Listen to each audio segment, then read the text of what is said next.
কাজে যেতে না যেতে ভিডিও শুরু, আর আজকে ছিল আমাদের মালিক মানে, আর আমার কাছে ছিল হাতুড়ি। মন তো করলাম না, কিন্তু আজকে ছিল আমাদের সেদিনকার আন্ডারগ্রাউন্ডের কাজ। কেবলটা আজকে জয়েনিং হবে, তো এরা করছে কেবল কাটিং, তারপরে জয়েনিং।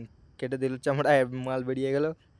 আবার একে ভালো করে কেটে এর মধ্যে আরও ভালো মাল বেরাবে। এমনি করতে করতে করতে করতে হয়ে গেল প্রায় শেষের দিকে। ছিলা হলো, আবার একে ছিলবে। তারপর এর ভিতর থেকে আরও সেরা মাল। বসে বসে খাওয়ার টাইমও হয়ে গেল। তারপরে জিসিবি আসলো, জিপসি দিয়ে গর্ত করলো।